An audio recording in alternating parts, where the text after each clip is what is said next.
So this is part 4 of the GBHI stroke program, and this part examines the association between stroke and specific dementia subtypes, as well as the role of delirium and depression post-stroke.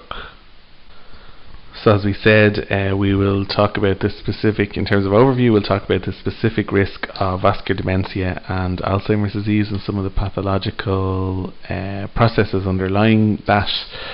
And we'll also mention two other important brain health markers, both of which have important relationships with stroke and cerebrovascular disease, that's delirium and depression.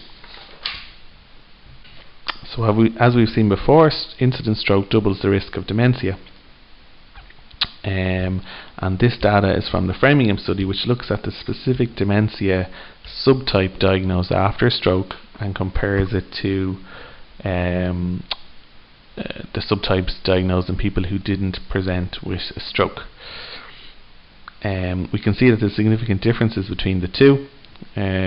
So around 51% of people who were diagnosed with dementia post-stroke in the Framingham study were diagnosed with vascular dementia, compared to around 2% of those who did not have a stroke.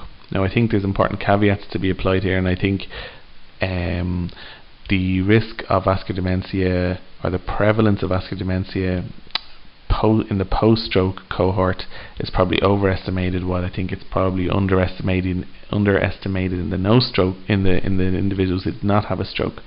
However, the message is I suppose the overall message is that after a stroke the risk of dementia is higher, and it's the risk of vascular dementia particularly is increased. There was no individuals diagnosed with Alzheimer's disease post-stroke in the Framingham study, which again I think is a significant underestimation. But again, it's I suppose in terms of the overall message, you would think, I suppose it suggests that the risk of Alzheimer's disease, while the risk is higher, the overall percentage of cases made up of Alzheimer's disease is probably slightly lower in individuals who've had a stroke, and we'll discuss that in more detail later. This actually shows in a little more detail the stroke subtypes, the dementia subtypes diagnosed in individuals after stroke. You can see again the groups are heterogeneous, so you have some people assessed within 7 to 10 days, whereas some people are assessed within longer than 3 months after a stroke. And you can see that there is an increased proportion of vascular dementia compared to what one would expect in a controlled population, and also an increased proportion in mixed dementia. This makes sense given that stroke is a vascular problem, and it's a problem with brain blood vessels, but the quite significant differences in the percentage breakdowns kind of speak to the fact that these are heterogeneous groups, that and that I think probably overall the risk of Alzheimer's disease in these cohorts is somewhat underestimated. As we've been saying before, there are some factors that modify the risk of developing dementia after stroke, and one of the important factors we've said is the severity of the stroke. We've also said that the infarct size is important, so we've already seen how the NIHSS, how severity and the NIHSS kind of can modify risk. But the infarct location is also important. So there are particular locations for strategic infarcts, so-called strategic infarcts, where they can particularly have an effect on cognition. Left hemispheric strokes are more likely to lead to a dementia diagnosis, and this is most likely because the left hemisphere is the dominant hemisphere in most people. Multiple strokes are more likely to lead to cognitive impairment, and as again would make sense intuitively, strokes involving the arterial circulation are more likely to cause cognitive impairment than those that are posterior circulation, which again makes sense because posterior circulation is less concerned with higher kind of cognitive function. In terms of the risk of vascular dementia, it's not just symptomatic strokes that are important. We've already discussed the concept of occult cerebral small vessel disease, which can accumulate as white matter hyperintensities.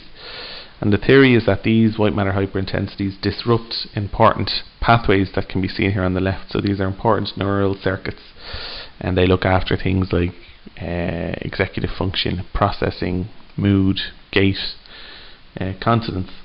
But these white matter hyperintensities or microbleeds or lacunes can sometimes disrupt these circuits, and while they don't present acutely with a stroke syndrome, over time disruption of these circuits can be enough for the patient to present with memory impairment, but also with other symptoms such as balance and gait problems and urinary incontinence.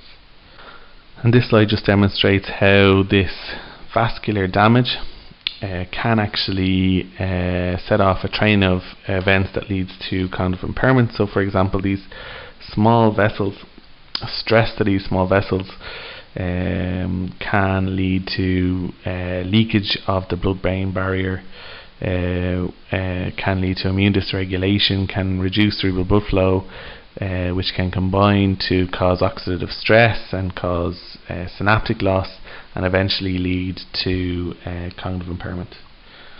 It's also important that we know that people with established dementia also have a significant increased risk of stroke themselves, because the neurodegenerative process that has been established within their brains can also increase stroke risk.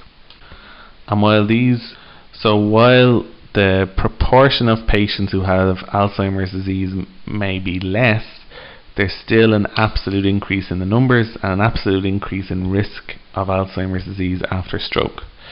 And that's demonstrated by this curve here, where we see an increased risk of Alzheimer's disease in patients with a prior history of stroke compared to those who don't have. Such that by the age of 85, the risk of stroke is around 3 times higher in people with a history. The risk of Alzheimer's disease is around 3 times higher than those with a history of stroke. What we've just discussed there is predominantly used to explain how a stroke and how cerebral small vessel disease can cause vascular dementia. We do also see an increased risk of Alzheimer's disease post-stroke. And in terms of the underlying pathological basis for Alzheimer's disease, the amyloid hypothesis, with amyloid buildup and deposition in the brain, or aberrant amyloid metabolism, is still the most commonly cited theory to describe how Alzheimer's disease occurs. And we now know that these vascular insults to the brain can feed into this amyloid pathway and cause increased production of A beta 42 and aberrant amyloid metabolism. And the concept of the brain at risk or a vulnerable brain is also important, where a brain with a high vascular burden, so a brain with marked cerebral small vessel disease with white matter hyperintensities or prior stroke is a vulnerable brain, and that individuals with this vulnerable brain or brain at risk may be more likely to express Alzheimer's disease or clinically have Alzheimer's disease with a lower burden of amyloid because they don't have the same reserve that somebody who had no cerebrovascular disease would have. So while it's very clear that cerebrovascular disease can increase the risk of vascular dementia, and it makes sense intuitively, I think it's also important that we recognize that studies are suggesting that it also increases the risk of Alzheimer's disease.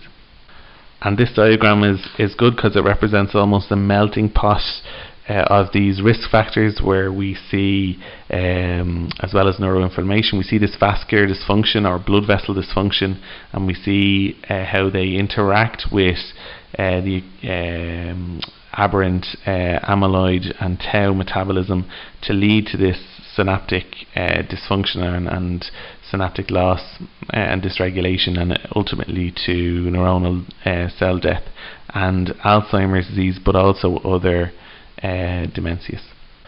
So while dementia tends to be a chronic condition that progresses over time, I'm now going to move on to talk about something that affects cognition over a much shorter time frame, and is an important complication of stroke. It can have a significant impact on cognition and feed into dementia risk. So delirium is a syndrome with an acute onset, so tends to start very suddenly, and it's characterized by fluctuation levels of consciousness. So a patient may be drowsy and then hypervigilant, and particularly by attentional deficit, so difficulty fixing attention. Delirium, as I said, starts very quickly. It can be hypoactive, which can be much more difficult to identify in somebody in hospital, but tends to involve patients being just not themselves, drowsy, worsening disorientation, or it can be hyperactive, where a patient is very activated, can be agitated, aggressive, much more easy to identify, but often difficult to manage in the hospital session. And 15% of patients who have a stroke will develop delirium within the first week of admission. So this is really important. There's an increased risk of delirium developing in patients who have a stroke if they're older, if they've had a more severe stroke, if they've had a prior stroke, and if they have coexisting infections. So you can see some parallels with the risk of cognitive impairment after a stroke also. In terms of the course of delirium in acute stroke, it's a really poor prognostic marker. So there's a profound increased risk of death, increased length of stay in hospital, and increased risk of nursing home admission, which goes along with dependency if somebody develops a delirium after they have a stroke. And this slide just shows the significant impact on mortality in stroke patients who have delirium. So you can see within the first few weeks alone, there's a significant increase in mortality in patients who develop delirium after stroke. And the long-term impact on cognition is also really, really important. So this is a study looking at delirium in post-operative patients, and in a lot of post-operative patients we presume the delirium is possibly vascular, and we can see that in terms of the cognitive trajectory, there's a significant, almost linear decline in cognition in people who have had a delirium compared to those who don't have delirium. So a really, really, really significant marker of future cognitive decline. And stroke also has a significant association with late life depression, which in itself is closely associated with cognitive trajectory. Around 40% of patients after a stroke will develop depression. And we can see in the diagram here, on the graph here, we can see that this is broken down into major and minor depression. And we can see almost in an outpatient cohort, almost 50% in that series. And in this meta-analysis then we can see that the risk is about 1.5 times the risk of a mood disorder after stroke compared to those who didn't have a stroke. The risk is about 1.5 times higher. And again, the studies I just discussed focus on people who have symptomatic stroke, but this concept of cerebral vascular disease or cerebral small vessel disease, and particularly white matter hyperintensities, is very, very important in terms of the risk of depression. So you can see that in this study, which was a study in the 90s but has been replicated several times since, you can see that in people who have late onset depression, their burden of this leukoencephalopathy or white matter disease is significantly higher than people who have depression but have had depression that started earlier in life. So late onset or late life depression is really closely associated with white matter disease and white matter hyperintensities, and whether depression response to treatment is often related to the course of these white matter disease or white matter hyperintensity. So if these white matter hyperintensities progress over time, depressive symptoms are much more likely to persist. So there's a really strong association with cerebral small vessel disease and depression in later life. And again, the proposed mechanism for this is that these hyperintensities cause disruption essentially, and disrupt these important networks and cause regional brain dysfunction, which can manifest as depression. There's also a role potentially for cerebral perfusion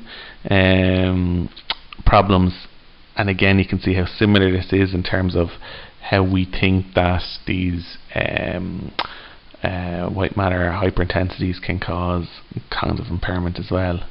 And there's a really significant overlap between people who have post-stroke depression and people who have post-stroke dementia. So we've seen before how stroke affects executive dysfunction, and there's a really high prevalence of executive dysfunction in people who have depression post-stroke. So significant overlap. And there is a theory that what we think is depression is actually early cognitive impairment, or a form of cognitive impairment characterized by withdrawal and apathy. And that I suppose is supported by the fact that it's poorly responsive to antidepressant therapy. So different to that classical depression we see with earlier onset, this late onset depression that we see after stroke, or in the context of stroke disease, is potentially an early vascular type cognitive impairment characterized by executive dysfunction. And similarly to delirium, we see that in the context of stroke, post-stroke, if somebody post-stroke develops depression, there's also a significant impact on their survival afterwards. And there's also a significant increased risk of dementia in people who have stroke with depression. So a really important link also, and an important interrelationship. So in summary, we've seen how stroke is more likely to lead to a vascular dementia, or a mixed Alzheimer's disease vascular dementia, but the role of vascular disease is now more recognised in Alzheimer's disease, and how that can trigger the amyloid cascade in Alzheimer's disease. Delirium is present in around 15% of patients within the first week of a stroke, has a profound effect on mortality and their risk of and their trajectory of cognitive trajectory after the initial period from after stroke. And mood disorders are twice as common after a stroke, and they may present differently to the classical depression we talk of, and symptoms like apathy and withdrawal are quite common. And there's a really important overlap with vascular cognitive impairment and vascular dementia in this group also.